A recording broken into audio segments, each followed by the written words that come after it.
My houseboat is sinking, I bellowed, my voice echoing across the glassy surface of Crystal Lake as I stood on the shore, staring in disbelief at the wreckage of my floating sanctuary. My name's Jake, and that houseboat wasn't just a boat, it was my home, my escape, my pride and joy. I'd poured years into making it perfect, a cedar-paneled bedroom, a tiny kitchen with a gas stove, a hammock strung across the deck for lazy afternoons, and solar panels that kept it off the grid.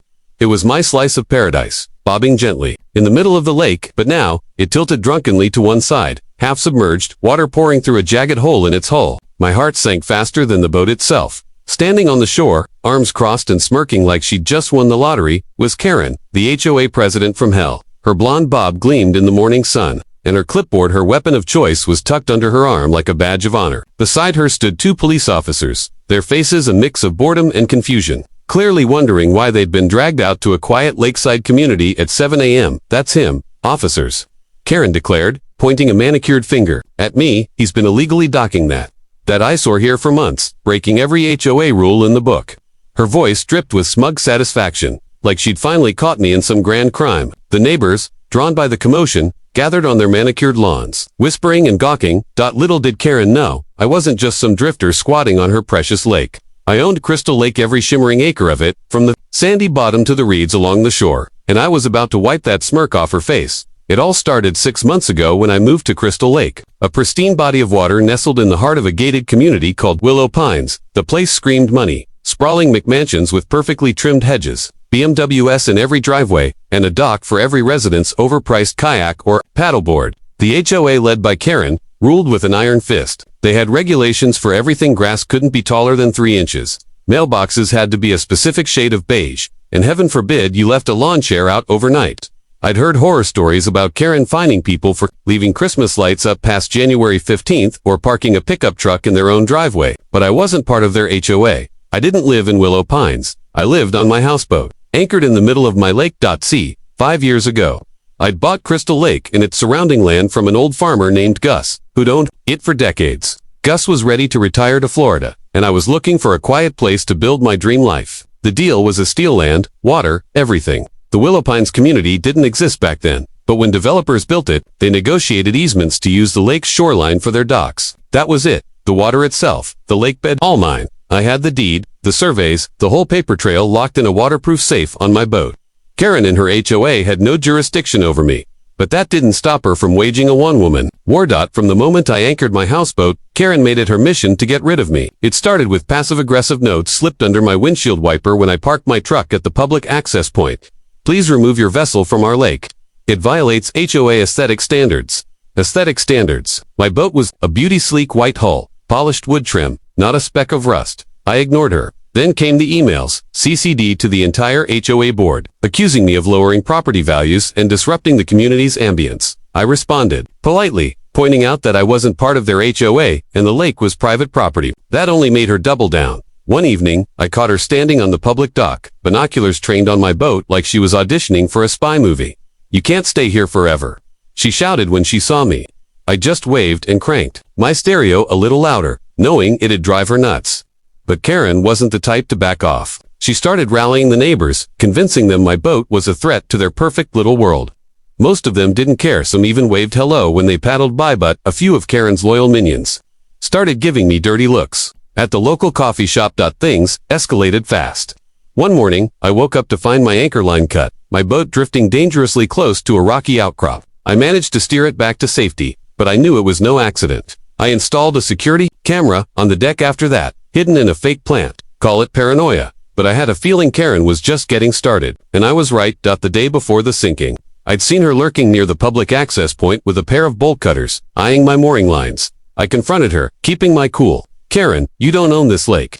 Check the county records. If you don't believe me, her face turned beet red, and she stormed off, muttering about taking action. I didn't think she'd go as far as she did. But that morning, as I stood on the shore watching my home gurgle into the depths, I realized I'd underestimated her. Sinking my boat wasn't just petty, it was personal. And now, with the cops here and Karen gloating, it was time to fight back. Karen wasn't just an HOA president, she was the dictator of Willow Pines, a tyrant in khakis who wielded her authority like a scepter. Her clipboard was her weapon, her HOA rulebook, her gospel. She patrolled the neighborhood in a golf cart, her eyes scanning for the tiniest infractions with a glee that was downright unsettling. Forgot to roll your trash can in by noon. That's a $50 fine. Planted roses instead of the approved marigolds. $100. One poor guy, a single dad named Mike, got slapped with a $75 fine because his kid left a tricycle in the driveway for an hour. The neighbors lived in constant fear, tiptoeing around her rules to avoid her wrath. I'd heard whispers at the local coffee shop about people moving out just to escape her reign of terror, but I wasn't one of her subjects. My houseboat was my fortress, and Crystal Lake was my kingdom. See, 5 years ago, I'd bought the lake and its surrounding land from an old farmer named Gus, who was ready to retire to a condo in Florida. I'd been looking for a quiet place to build my dream life, and Crystal Lake was perfect clear water, surrounded by pines, far enough from the city to feel like an escape. The deal was a steal. The lake bed, and a chunk of land around it all mine for a price that made my accountant do a doubly take. I had the deed, the surveys, even a letter from the county confirming my ownership, all locked in a waterproof safe on my boat. When the Willow Pines community was built a few years later, the developers negotiated easements to use the lake's shoreline for their docks. That was it. They could build their fancy piers and launch their overpriced kayaks, but the water itself, the lake bed, all mine. The HOA had no jurisdiction over me, and I made sure to dot every I and cross every T to keep it that way. My boat was registered, my taxes were paid, and I wasn't breaking a single law. But Karen didn't care about facts. To her, my houseboat was a personal insult, a floating rebellion against her perfectly curated world. From the day I dropped anchor, Karen made it her mission to drive me out. It started with passive-aggressive notes slipped under my truck's windshield wiper at the public access point. Please remove your vessel from our lake. It violates HOA aesthetic standards. Aesthetic standards. My boat was a beauty sleek white hull, polished wood trim, not a speck of rust. I'd spent months restoring it, sanding every inch by hand, installing eco-friendly systems to keep it sustainable. It was no eyesore, it was a masterpiece. I ignored her notes, tossing them into my glove box with a chuckle. Then came the emails, each one more unhinged than the last. She'd CC the entire HOA board, accusing me of lowering property values and disrupting the community's serene ambience. One email even claimed my solar panels were reflecting sunlight in a way that disturbed residents. I couldn't help but laugh. I responded politely, attaching a PDF of my deed and a note. I own the lake. You have no authority over me. Check the county records. That only made her madder. Her replies were walls of text, citing obscure HOA bylaws that didn't apply to me and threatening legal action. I sent her lawyer's letter back with nice try scrawled in red pen. Karen's obsession grew like a weed. She started showing up at the public dock daily, snapping photos of my boat with her phone, muttering about community standards. One evening, I caught her staring at my boat through binoculars, like she was auditioning for a bad spy movie. "You can't stay here forever," she shouted when she saw me rowing to shore. I just waved and cranked my stereo to play Sweet Home Alabama a little louder, knowing it'd drive her up the wall. Petty, maybe, but she'd started it. The neighbors were split. Most didn't care about my boatswain, like Tom, a retired firefighter who'd sneak me beers when Karen wasn't looking. Thought it was cool. "You're living the dream, man," he'd say, toasting me from his dock. But Karen had her loyal minions. A clique of busybodies who'd scowl at me in the grocery store or whisper loudly about that boat guy at community barbecues. She'd rallied them, convincing them my presence was tanking their property values. One of them, a guy named Roger with a comb-over and a yacht he never used, even cornered me at the gas station. "You're making us all look bad," he hissed. I just shrugged. "Take it up with the lake's owner." Things took a darker turn a month ago. I woke up one morning to find my anchor line cut, my boat drifting dangerously close to a rocky cove. I managed to steer it back to safety, but my heart was pounding. That wasn't an accident. I installed a security camera on the deck, hidden in a fake potted plant, just in case. Call it a gut feeling, but I knew Karen was capable of worse. A week later, I caught her lurking near the public dock with a pair of bolt cutters, eyeing my mooring lines. "Karen, you don't own this lake," I called out, keeping my tone calm. "Check the records." Her face turned the color of a ripe tomato, and she stormed off, muttering about taking action. I didn't think she'd go as far as sinking my boat. But as I stood on the shore, watching my home vanish into the water, I realized I'd underestimated her. Karen had declared war, and I was ready to fight back. As the police officers approached, I stood my ground, my heart still racing from the sight of my sinking houseboat. The younger officer, Officer Daniels, had a rookie's earnestness, his notepad already out. The older one, Officer Ruiz looked like he'd seen 100 HOA disputes and was over it. Karen was practically bouncing with glee, pointing at me like I was a wanted fugitive. "Arrest him, officers," she demanded, her voice sharp enough to cut glass. "He's been trespassing on our lake for months, docking that monstrosity without permission. It's a violation of HOA regulations, and it's ruining our community." The crowd of neighbors, now a small mob of curious onlookers, murmured in agreement, though I noticed a few, like Tom the firefighter, hanging back with skeptical expressions. I took a deep breath, keeping my cool. I'd dealt with Karen's nonsense for months, and I'd come prepared. "Officers," I said, my voice steady, "I'm not trespassing. I own this lake." Karen let out a scoff so loud it startled a nearby duck. "That's absurd," she snapped. "He's lying. He's just some drifter squatting here." The officers exchanged a glance, clearly tired of her theatrics. Officer Daniels, the rookie, stepped forward. "Sir, can you back that up? Got any ID or paperwork?" I nodded, reaching into my truck for a folder I kept for exactly this moment. "Right here," I said, handing over my ID, my boat registration, and a thick stack of documents, deed surveys, title records, even a letter from the county clerk confirming my ownership of Crystal Lake. The deed was the star of the show, a notarized official document from 5 years ago, listing me as the sole owner of the lake and its surrounding land. Officer Daniels skimmed it, his eyebrows shooting up like they were trying to escape his forehead. "You own the entire lake?" he asked, passing the folder to Officer Ruiz. Ruiz, the veteran, took his time, flipping through the pages with a practiced eye. He paused on the deed, then looked out at the lake, where my houseboat was now half submerged, its deck barely above water. "This checks out," he said finally, his voice calm but firm. "Says here, he bought it in 2020 from a Mr. Gustav Thompson. Full ownership, lake and lake bed." He turned to Karen, whose smirk had vanished, replaced by a look of dawning panic. "Ma'am, if he owns the lake, he's not trespassing. So why'd you call us out here?" Karen's mouth opened and closed like a fish out of water. "That's impossible," she sputtered. "He can't own the lake. This is Willow Pine's property. He's been ignoring our rules, flaunting that ugly boat, lowering our property values." Her voice rose to a shrill pitch, and the neighbors shifted uncomfortably, sensing the tide turning. I seized the moment. "Officers," I said, pointing to the wreckage of my boat. "I think she sank it. That's why it's half underwater. She's been harassing me for months, and this is her latest stunt." The crowd gasped. Officer Ruiz's eyes narrowed as he turned back to Karen. "That's a serious accusation, sir. Got any proof?" I grinned, feeling the weight of the moment. "As a matter of fact, I do." I pulled out my phone, where I'd saved the security footage from my boat's hidden camera. Karen's face went pale, and I knew I had her. I pulled out my phone, my heart pounding with a mix of anger and triumph. "Let's take a look at this," I said, loud enough for the growing crowd of neighbors to hear. The Willow Pines residents, now a full-on audience, pressed closer, their whispers buzzing like static. Karen's face drained of color, her eyes darting like a cornered animal. I opened the security footage from my boat's hidden camera, installed after her bolt cutter stunt. The screen lit up, and I hit play. Footage was crystal clear, time-stamped 12:47 a.m. the previous night. There was Karen, creeping onto my boat from a small rowboat, a crowbar glinting in her hand under the moonlight. She wore a dark hoodie, but her blonde bob was unmistakable. The crowd gasped as she glanced around, then jammed the crowbar into a hatch on the hull, prying it open with a grunt. Water rushed in, the boat lurching as she worked, her movements frantic but deliberate. She gave the hatch one last shove, then scrambled back to her rowboat and paddled away, leaving my home to drown. The video ended, and the silence was deafening. The neighbors erupted. "She did what?" shouted Tom, the firefighter who'd always been friendly. "That's insane," cried a woman in yoga pants, clutching her coffee mug. Others muttered angrily, their fear of Karen giving way to outrage. Karen's face was a mask of panic, her clipboard slipping from her arm and clattering to the ground. That's not me," she stammered, her voice cracking. "It's fake. He edited it." Officer Ruiz raised a hand, his expression hard. "Ma'am, that's enough. Step back." Karen ignored him, lunging for my phone like a wildcat. I yanked it away, and Daniels grabbed her arm, pulling her back. "You're in enough trouble," Ruiz said, his voice low and commanding. He turned to me. "Can you send us that footage?" I nodded, emailing it to the address Daniels gave me. The crowd was buzzing now, some filming with their phones, others shaking their heads in disbelief. Ruiz turned to Karen, who was trembling, her composure shattered.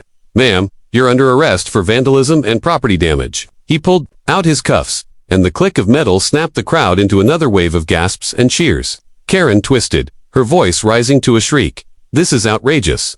I was protecting our community. That boat was an eyesore, a threat to our property values. You can't arrest me." Daniels guided her toward the patrol car, her protests growing hysterical. "I'm the HOA president. I have rights. The neighbors weren't having it. "You're a bully, Karen," shouted Mike, the single dad she'd find for his kid's tricycle. "Good riddance," called another voice. Tom gave me a thumbs up, grinning ear to ear. I felt a surge of relief, but I wasn't done. I turned to the HOA board members, who'd been hovering at the edge of the crowd, looking like they wanted to disappear. There was Roger, the comb-over guy with the unused yacht, and Linda, a nervous woman who always followed Karen's lead. "You're all on notice," I said, my voice carrying across the shore. "I'm revoking your shoreline access until you replace my boat. I own this lake, and I'm done playing nice." The board members froze, their faces a mix of shock and dread. The crowd went quiet, processing the bombshell. Roger stepped forward, his voice shaky. "Now, Jake, let's not be hasty. We can work this out." I crossed my arms, staring him down. "You had months to rein her in. You didn't. Now you deal with the consequences." Linda whispered something to Roger, who nodded frantically, already pulling out his phone, probably to call an emergency board meeting. Officer Ruiz approached me, his notepad out. "We'll need a statement, Mr. Thompson, and we'll have the boat inspected for evidence. You got a place to stay while we sort this out." I nodded, mentioning a friend's cabin nearby. "Good," he said. "This is solid evidence. She's looking at serious charges." Daniels was still by the patrol car, where Karen was now slumped in the back seat, her head bowed, her reign of terror over Dot. As the cops wrapped up, the neighbors started dispersing, some apologizing to me. "We didn't know she'd go this far," said the yoga pants woman, whose name was Sarah. "She bullied everyone."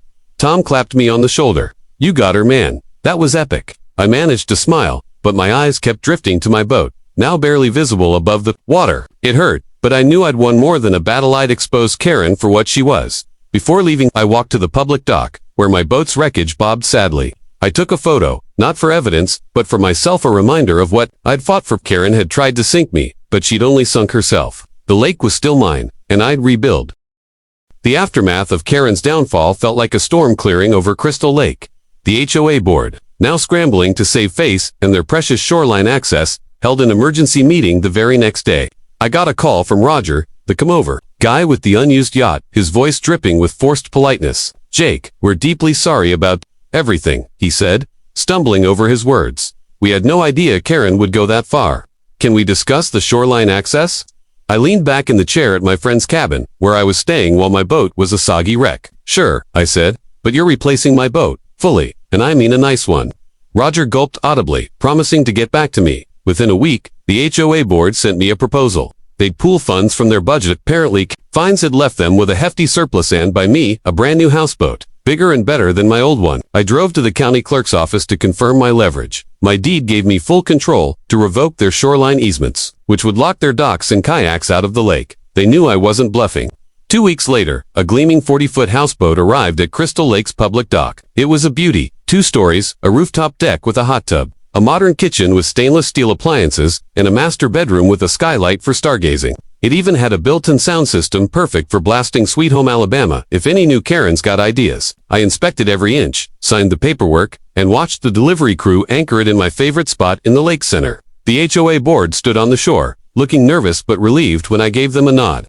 "Shoreline access stays," I said. For now, Karen's fate was less rosy. She faced charges for vandalism and property damage, with my security footage as ironclad evidence. The local news picked up the story. HOA president sinks houseboat, learns owner controls lake, and it spread like wildfire. Social media lit up with memes of Karen's red-faced meltdown, and Willow Pines became a cautionary tale about power-hungry HOAs. At her court hearing, she tried to play the victim, claiming she was protecting the community's aesthetic. The judge wasn't impressed. She got community service, a hefty fine, and a permanent ban from any HOA leadership role. The neighbors celebrated her ousting with an impromptu block party, and I wasn't surprised to hear someone had taped a Karen Sinks sign to her mailbox. The new HOA board was a breath of fresh air. They elected Sarah, the yoga pants mom who'd called out Karen's bullying, as president. She sent me a handwritten apology, promising a new era of fairness. "We're not all like her," she wrote. "Let's start fresh." I appreciated the gesture, but I wasn't ready to let my guard down completely. I'd learned to keep my deed handy and my camera rolling. Settling into my new houseboat felt like a victory lap. The first night, I cracked a beer on the rooftop deck, the hot tub bubbling beside me, and watched the sunset paint the lake gold. The water was calm, the pines whispering in the breeze. It was everything I'd dreamed of when I bought this place. To celebrate, I invited the neighbors who'd stood by Meetum, the firefighter, Sarah, Mike, the single dad, and a few others for a barbecue on my new deck. Tom brought his famous ribs. Sarah brought a homemade pie, and Mike's kid ran around, thrilled to be on a pirate ship. We laughed about Karen's downfall, swapping stories of her petty tyranny. She'll find me for having a blue birdhouse, Sarah admitted, rolling her eyes. Said it clashed with the neighborhood vibe. Tom raised his beer. To Jake, the king of Crystal Lake. The group cheered, and I couldn't help but grin. Life on the lake returned to peace. I spent my days fishing, reading in my hammock, and tinkering with the boat's new gadgets. The neighbors started waving when they paddled by, and some even asked for tours of the houseboat. I obliged, proud of my floating kingdom. I upgraded my security system, just in case, but the HOA's new vibe felt genuine. They even planted a row of wildflowers along the public dock and approved by Karen's old rules as a subtle middle finger to her legacy. Looking back, I realized Karen's sabotage had backfired in every way. She'd tried to sink me, but I'd come out stronger, with a better boat and a tighter community. The lake was still mine, its waters reflecting the stars each night. I wasn't just a guy with a boat anymore. I was the guy who'd taken down a tyrant and reclaimed his kingdom. And if anyone else wants to mess with me, they'd better check the deed first.